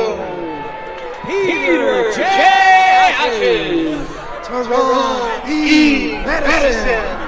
Grant M. Marcuska, Indiana M. Mitsunaga. Thomas A. Irwin, Abigail B. Palea. Nolan F. Philby, Cole E. Petrushka. Matthew M. Dunn, Tanner G. Russell. David M. Hickson, Webb Salah. Rachel Wong,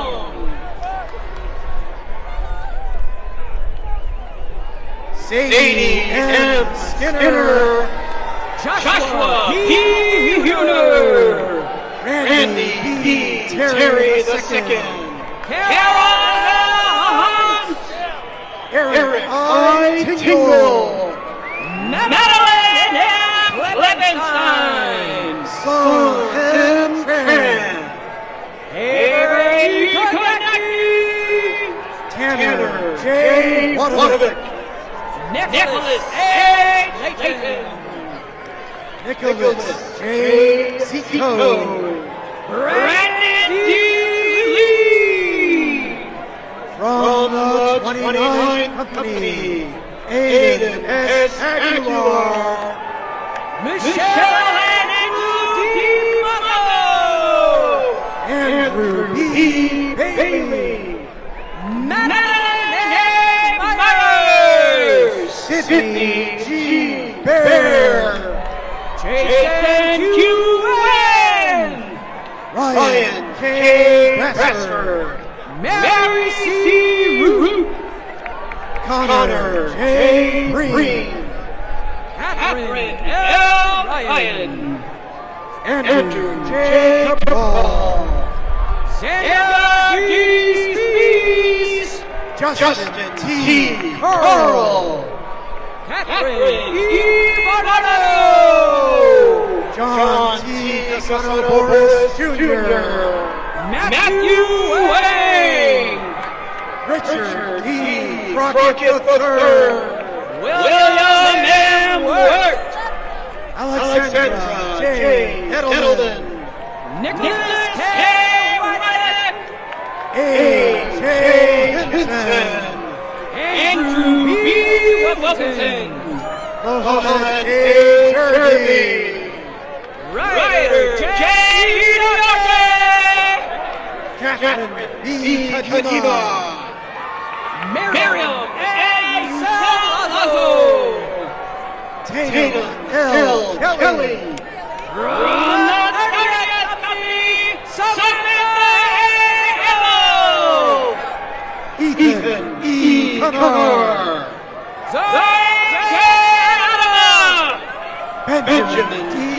Wiltrod, Ian A.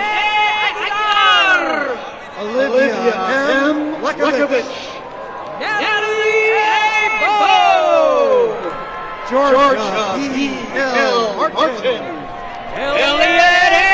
Redford, Marissa L. Meyer, Michael A. Casas, Thomas F. Morris III, Cameron A. Calavito, Brendan P. Munnelly, Cameron T. Delay, Chelsea A. Murphy, Keyshawn J. Tolford, Elijah A. Perry,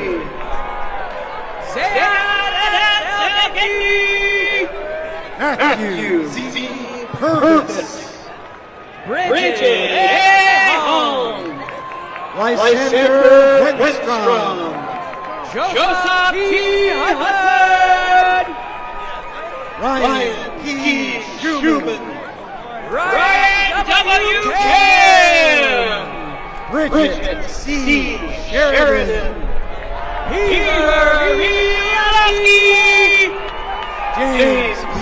Sergona, Timothy H. Lee, Lucas B. Weber, Finbar J. MacArthur, Michael T. Whitehouse, Herman Maloney, Owen R. Wise, J.D. Nadio, from the 31st Company, Tarek A. Alexander, Hannah A. Phillips, David E. Akiwa, Takashi A. Ross, Cale Press, Daniel E. Taylor, Thomas A. DeVito, Jack A. Hewlett, Savannah L. Holt, Nicholas F. Valdivieso, Jordan F. Hutchinson, Joshua J. Whitaker, Stephen A. Hutback, Nicholas D. Zedman, Ian J. Wong, from the 32nd Eagles, Brandon I. Johnson, Olivia G. Cordero, Samuel T. Jones, Owen C. Carrillo, John P. Kelly III, Dalton Chen, Garrett L. King, John W. Dallas, Annie J. Levelin, Jaden C. Evans, Joseph R. Busby, Christina G. Flores, Luke D. Litch, M. Storm Gonzalez, Isabella and Margie Setjon, Peyton Ohio, Alan T. Farrell Jr., Hannah E. Hoover, James A. Millett, Ariel M. Hudson, Robert A. Montoya, Robert J. Kilberger, Elizabeth Marsha Perry, Ethan S. Horowitz, Tiffany A. Shield, John J. Hu, Kayla B. Sim, Matthew J. Lacka, Caitlin J. Stout, Gavin A. Livingston, Tara M. Thompson, Alexander M. Mills, Lois Y. Hunt, Michael P. Murphy, Ty C. Van Winkle, Sidney Gianna, from the 33rd Company, Harrison J. A. Beckwith, Noah G. Newell. Jacob M. Darrow. Juanito C. Joshua C. Davis. Sierra G. Petrelli. Sadie J. Lighting. Anthony A. Joyce Fung. Renell J. Spears. Victor I. Gallardo. Olivia Zane. Kalele Ikokano. From the 34th Company, Ryan Brown. Coriana Jensen. Daniel T. Donovan. Timothy C. Jung. Ryan T. Garber.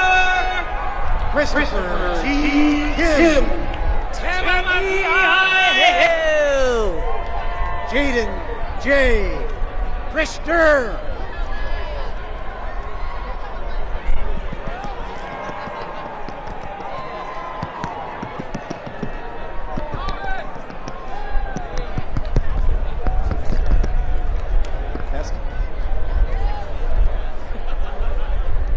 Jaden J. Christer.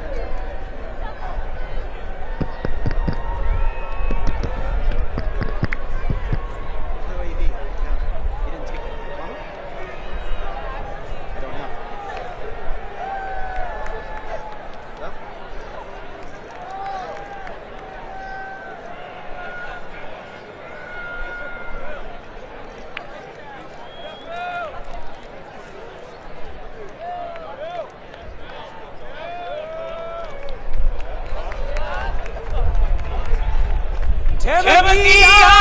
Hill.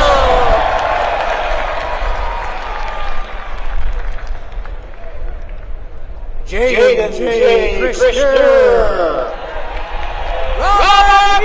Hope. Yasmin A. Latham. Ryan M. Hollenbach. Webster H. Lowe. Ryan C. Hotelli. Noah Z. Mufra. Edwin A. Hassan Nashant. Sky Katel. Sangasaya Kusamo. John T. Lemke. Angela M. Santos. Savannah J. Lewis. Dylan G. Stepley. Emma M. Tate. Ethan J. Sullivan. Akshat Lyndon A. Taylor III. George H. May. Henry C. Tolker III. Alex D. Malone. Luke A. Rector. Scott A. Martinez. Mitchell John White. Jessica G. Martin. Ellie S. Wiltsey Hyatt. Sarah Paprika. From the 35th Company, Kinnery R. Atkins. Ian J. Radford. Max W. Autry. Nora E. Rockland. Isaiah P. Drake. Iñaki Ranagarza. Daniel S. Fellows II. Nathaniel W. Harding. Logan T. Scotto. Miracle E. Haynes. Grant W. Swear. Thomas B. Joseph IV. Michael J. Uri III. Kate H. Lee. Julian J. Alden, Connor J. McMahon, Alec W. Villarreal, Declan M. Moriarty, Nyla E. Williamson, Genevieve E. Rohall, from the 36th Company,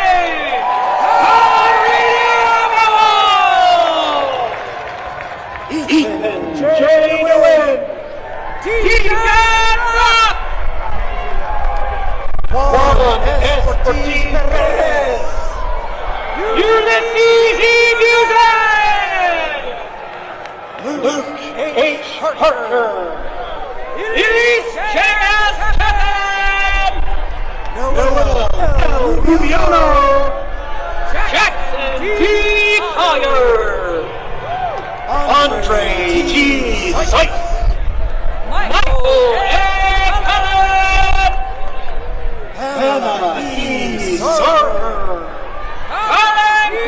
DuPont, Conrad L. Schutz, Jessica L. Miller, Stephen H. Smith, Christian T. Reimark, Luke F. Sullivan, Josiah G. Glenn, Richard R. Swan II, David S. Graves, Benjamin T. Lopez, Alexis S. Hamilton, Joshua M. Walker, Alice Jacob, Harold E. Watson, Thomas P. Jennings, Johnson Chen, Samuel J. Curley, Guillaume P. Flores, Charles R. McLaughlin, Caitlin G. McCarter, Thomas B. Noonan III, Jason B. Perez, Cameron S. Ross, and Philip G. Steen.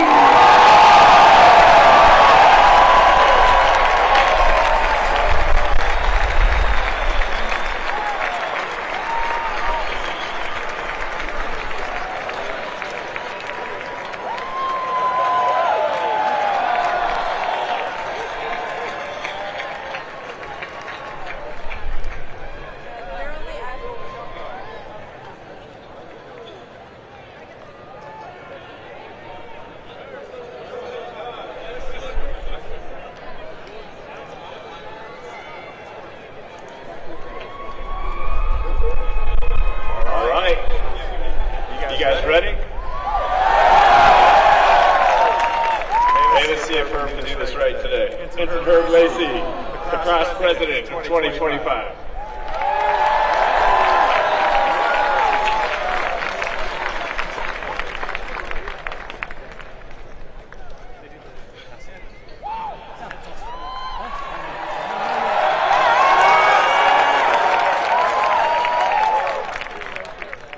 Good afternoon, Vice President Vance, Secretary Thalen, General Smith, Admiral Kilby, Vice Admiral Davids, distinguished guests, family, friends, faculty, staff, and members of our link in the chain, Commander Chikanovich, and the class of 1975.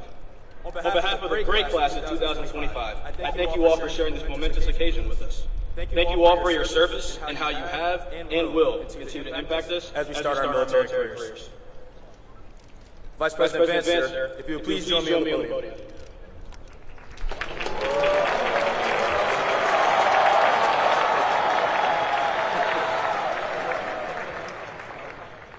Sir, thank you for taking the time to be here with us today. We appreciate all the words you shared with us.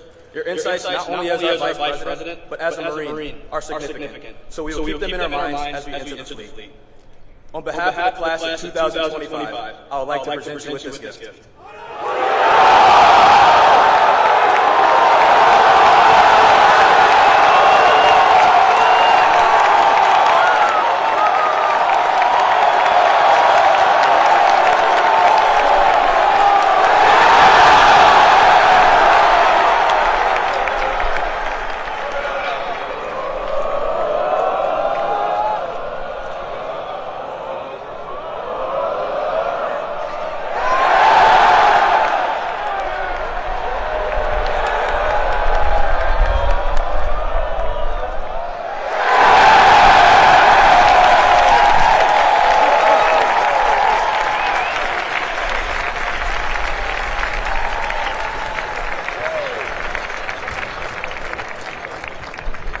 Thank you, sir.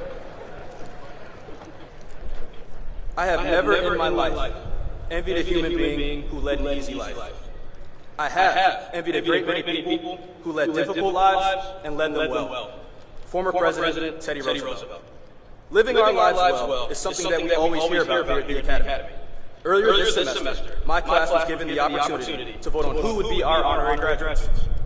These three individuals have either made great contributions to our class, the brigade, or our country. They have set an example of what living our lives well can entail, no matter what our journey is. I would now like to take the time to recognize our honorary graduates. Our first honorary graduate is Mr. Pierre Duvernay. Mr. Duvernay serves the brigade every day as our...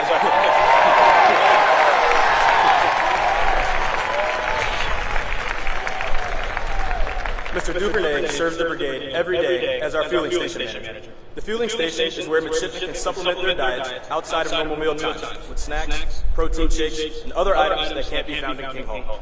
Upon arriving, you will always see Mr. Duvernay, and when you do, he'll be smiling. Every day, he chooses to positively interact with countless midshipmen. Without his tireless work, we would not have the extra sustenance and energy we love so much. His example not only shows us to take pride in what we do every single day, but also shows how small acts of kindness can positively impact those around you.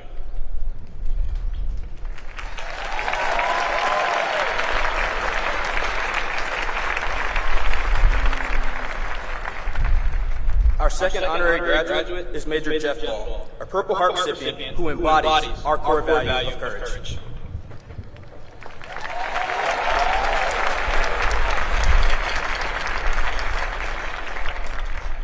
Major Ball was company commander of Ghost Company, 2nd Battalion, 1st Marines, and was directly involved in the Kabul airport evacuation. His unit played a key role in the evacuation of over 124,000 Afghanis and Americans. He arrived at the Academy in June 2023, and since then has served as a leadership instructor, a staff platoon commander at Leatherneck in the summer, and as a keynote speaker for our character seminar this spring. In 2 short years, he has greatly impacted our class and the brigade by sharing his story with us and providing an example of what we aspire to be as officers. Thank you, sir.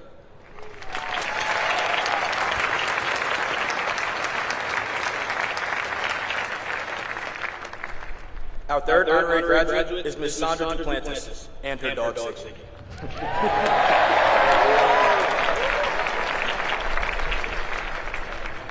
Our class first met Ms. Duplantis and Siggy during plebe summer on a tour of the Naval Academy Museum. In addition to enjoying time away from our detailers, Ms. Duplantis and Siggy, at that moment, provided a key morale boost to a rather monotonous and humid summer.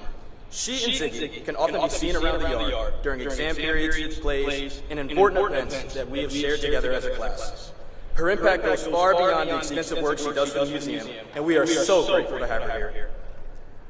Honorary graduates, would you please stand and be recognized? We'd like to present you each with a token of our appreciation. Unfortunately, Mr. Duvernay could not be with us, but we appreciate him nonetheless regardless. If you look to your left,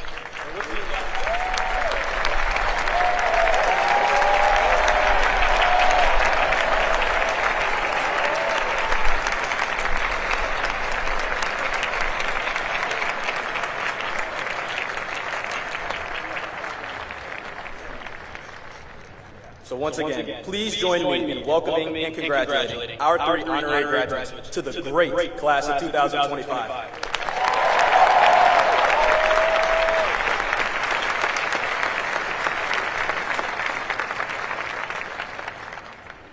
I would also like to thank everyone in this stadium for supporting us throughout our 47-month journey. No one makes it through life alone, and without you all, this moment would not be possible for us. To the active duty staff, thank you for supporting and mentoring us throughout our time here. You have provided an excellent example. To the professors and educators, thank you for all the time spent on ensuring we graduated. I speak for many of us when I say the extra instruction was key in our success in making it to graduation. To our link in the chain, the class of 1975, thank you for being with us every step of the way on our USNA journey. From the time you met us during Plebe Summer, to Bonds of Gold, our commitment dinner, ring dance, or service assignment, you all have shown your unwavering support for our class. We appreciate the effort you have taken to develop us from midshipmen to officers in the world's finest military. To the class of 2027,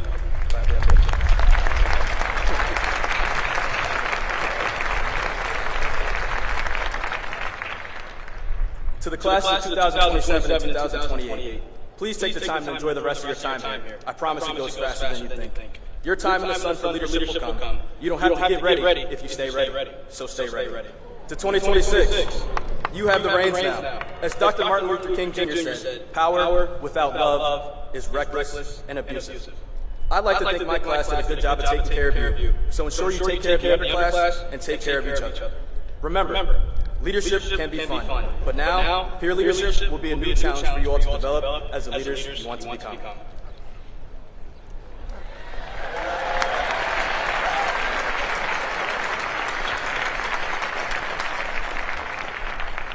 And now here's my favorite part.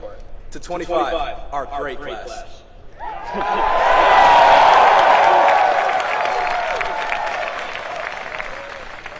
I know your families are waiting for me to finish, so I'll try to stick to my 3 B's. Be bold, be brief, and most importantly, be gone.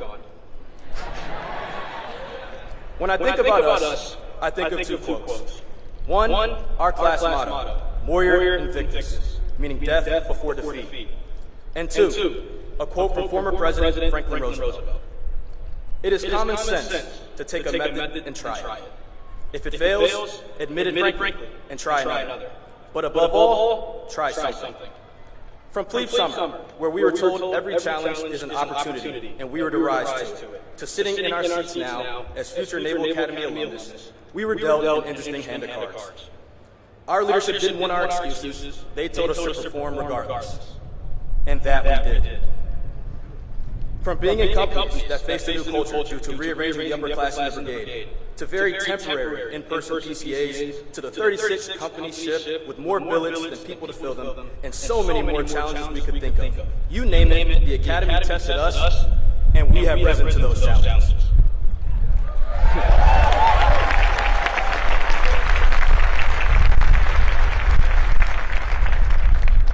The goal of these 4 years, by the way, is to challenge us in any way possible.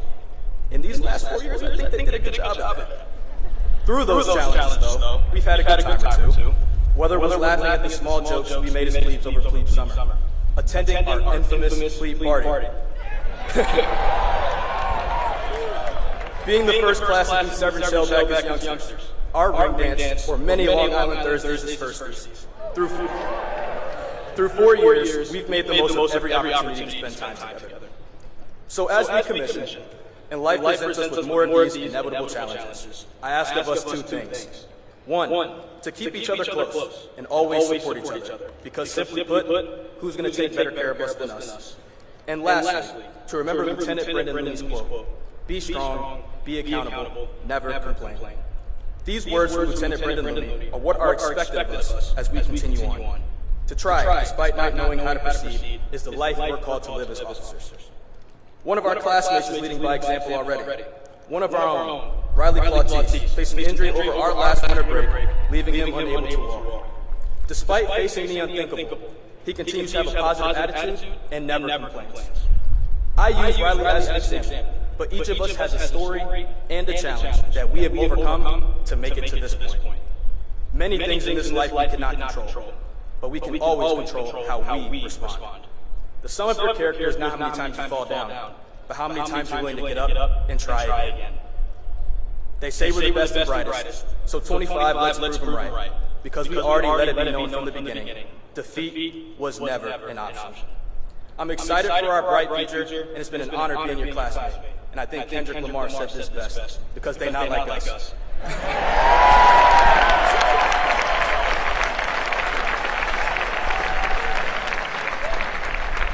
Thank you all. God bless. Prez out.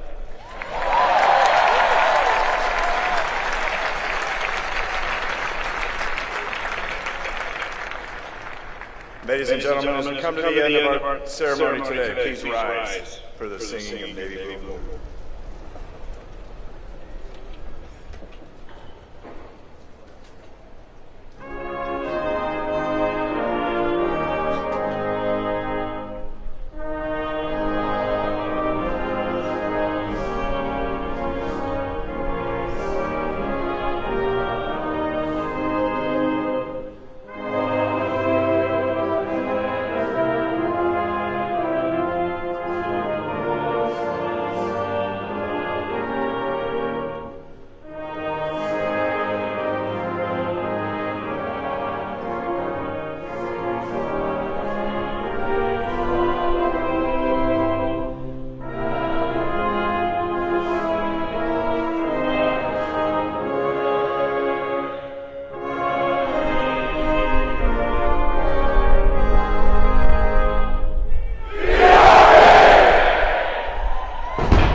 Please be seated. One last time. All right. From the class of 2026, their class president, Shipman Bryant.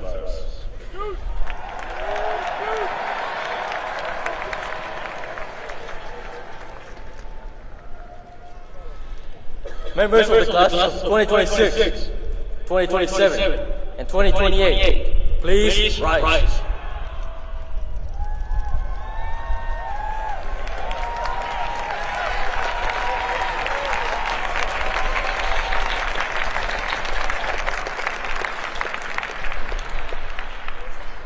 I propose 3 cheers for those about to leave us. Hip hip! Hip hip! Hip hip! Please be seated.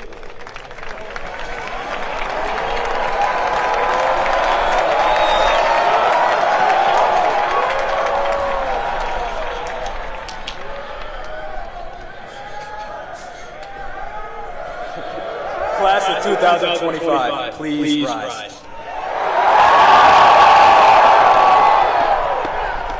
I propose 3 cheers for those we leave behind. Hip hip. Hip hip.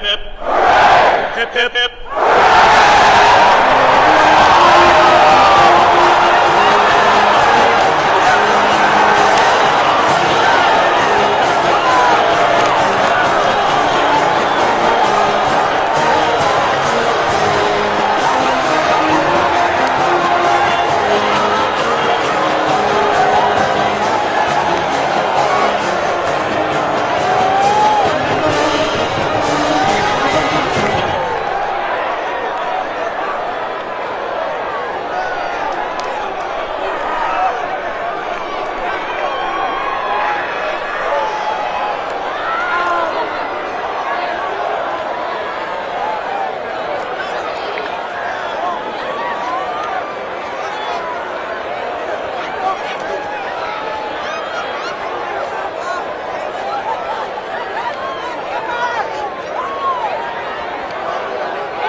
Spectators in the stands are requested to refrain from entering on the stadium until the official party has a chance to exit the stage and the Vice President will make the party. Thank you.